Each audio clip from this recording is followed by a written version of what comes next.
So what is it exactly you do for a living? I sell oranges. Any old oranges?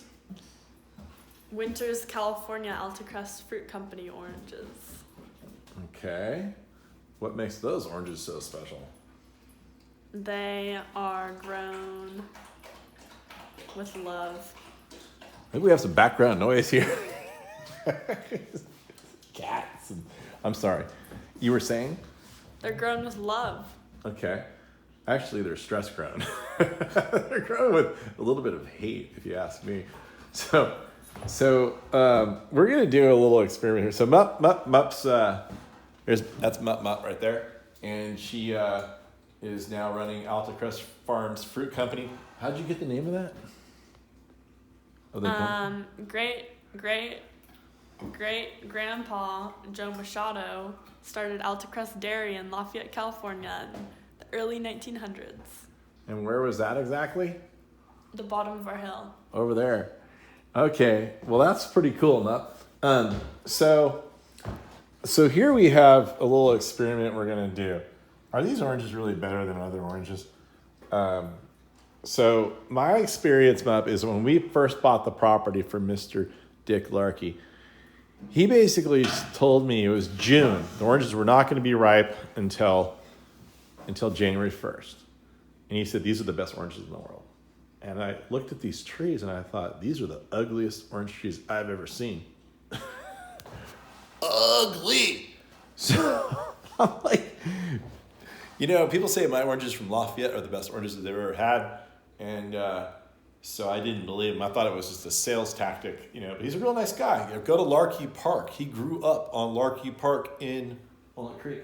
That was Mr. Dick Larkey, and it's Joanne. Joanne was his wife, and she actually wrote the history book of horticulture for all of Winters, California.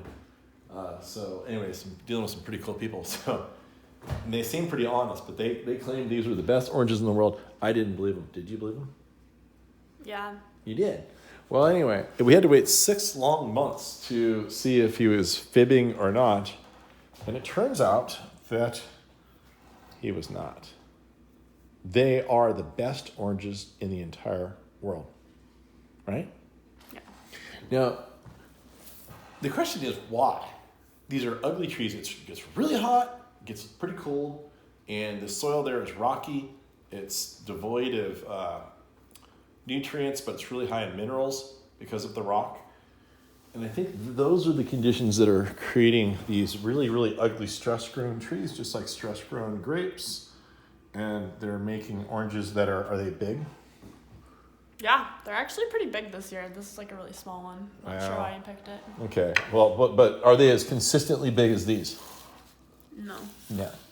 So I picked these in Palo Alto yesterday. I will include the link of this video. And a beautiful tree. Are our trees beautiful? No. They're ugly, huh? But so anyway, whatever is causing the situation, we're going to do a little taste test here from a navel orange grown in Palo Alto, California, from a beautiful tree with really big fruit.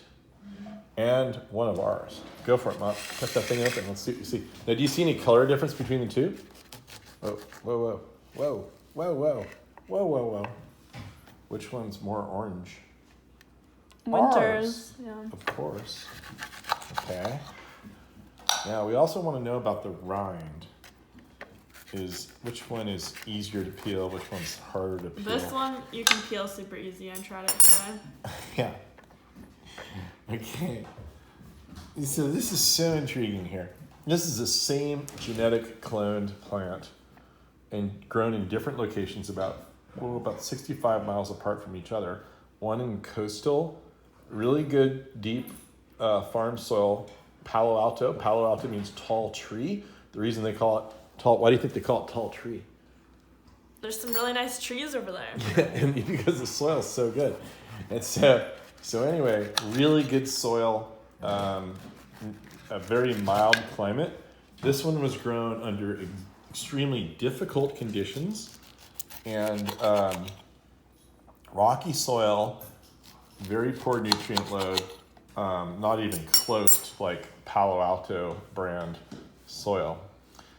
And you can see what happens when it's stress grown. The rind itself becomes extremely thin, and sugar just builds up. This one, it's like this part's not even sweet up here. It's and look at how tight this is. Like this whole one has flavor. This one only has flavor down there. Right. So it's funny that the more beautiful tree, the more beautiful fruit. I mean, these are beautiful fruit. You gotta admit, that's really beautiful. Look at this. It's a cluster I picked. In fact, we're missing one because we're eating one. There's the cluster. I mean, that is just gorgeous. I mean, the leaves are all dried up, but anyway, it's all about how at the end of the day, but at the very end of the day, what matters when you're getting oranges? The taste. The taste, right?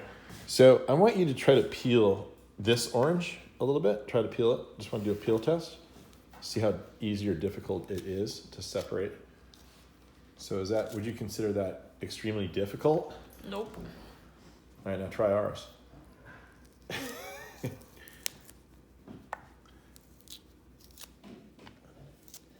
Which one's more difficult? This one. Yeah, that one. Yeah. So these are extremely difficult to peel. So you have to cut these oranges. Now, I guess we've gotten to the point where there's nothing else to do besides taste test. Should we get the honey bunny involved in this? Give her a blind taste test? Let's give her a blind taste test. We'll blindfold her. Honey bunny. No. What do you mean no? No. Why not? Honey, you can be famous on YouTube like your husband. No, because I have my pajamas on. I'm not doing that. Yeah, what? I have my PJs on. No, we just want your blindfolded head. We don't need your PJs. I don't care. No. Oh, we're getting some protest here. Okay, so which one did you try first? Ours. Yeah? Okay. Now you're going to try Palo Alto. Beautiful Palo Alto. Tall tree Palo Alto. That bite was not very good. Let's try it one more.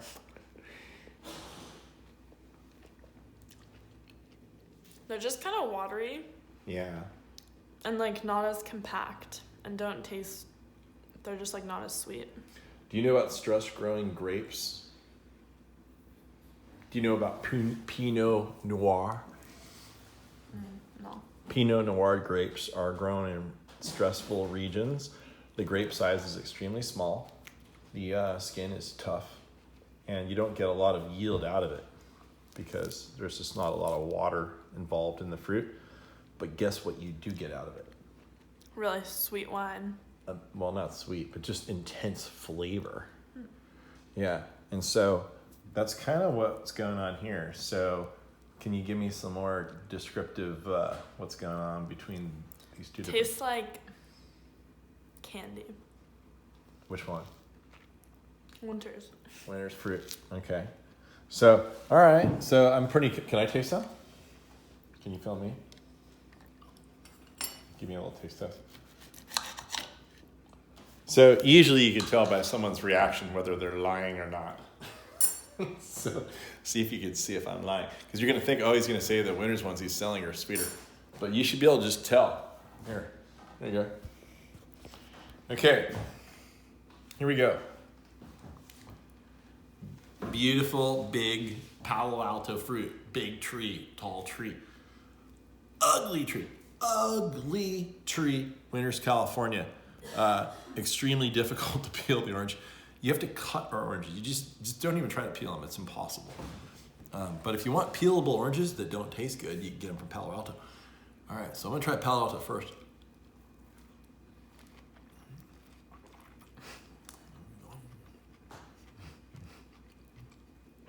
You know, it's okay. It's not that bad. Tastes like our Lafayette oranges, sort of.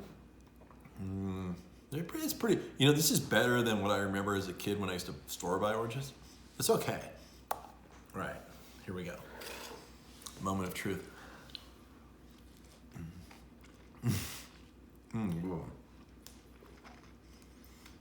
What are you doing in there? Ah. It's like candy. It's like candy. Addicting. It's a candy. It's candy. Okay, so, Mup, have you ever had crack cocaine? No. Good. I'm glad you haven't. But what I've heard about crack cocaine is it's extremely addictive. I would think that crack cocaine is a lot like our oranges, like these oranges. Can you see my head? Am I framed up? How good of a job are you doing? This is for your own benefit. We're gonna try to sell oranges on your orange show. Okay, here we go. I'm gonna do one more. I can't get enough. This is like, it's so good.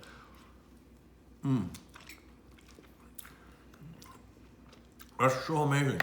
Okay, we're in the absolute height of orange season right now. I think these are about the best right now, right? What do you think? We're at what, March 2nd? I also think this is the best crop we've ever had. Really? They're so good. So we are January 1st through about March 31st is the orange season. They start out a little bit bitter and somewhat sweet. They end totally sweet, not bitter, and they kind of transfer in between for those 3 months, right? That's the deal? Can you see me? Mm-hmm. Hi, Mommy. Is that the deal, Mup? Yeah. Is that what the pattern you've seen? I mean, Yeah. they're a little bit bitter. They're probably better When's a the little best? bit earlier. We usually think? start the season earlier. Well, it depends. If you like them a little bit of a bitter punch, get them earlier. If you just want flat out candy, get them in March, right? They transition in their sweetness. All right, so let me grab the camera, and you're gonna tell the world about how to not order them from Palo Alto, rather order them from Winters, California. And so, how do they do that? Email altacrestfruitcompany@gmail.com and get on our mailing list. Or check Email. out Oh wait, say it again. Alta Fruit. Alta Crest Fruit Company @gmail.com, and we'll put you on the mailing list. There's only gonna be 2 more picks this weekend and next weekend. And that's But it. you might be doing this next year too, right? I mean, I'm not doing it. I'm managing Oh, you're. people. That's the difference. She's rubbing it in. That's like her saying, "Dad, I do all my own work at my own company. I install all my trees and everything." She's like, "No, I don't. No, our cousins are doing it. I don't do the work. I manage the work." The Powells are. So you're not an owner operator like your dad. You're a entrepreneur. What would you call yourself? A woman in innovation. Yeah. Can you please run my company someday so I don't have to? All right, but any last words? Get some oranges while they're still up and running. Get your They're oranges. so good. Oh, but that's not the one we sell. The ones we sell are gone because they're so good.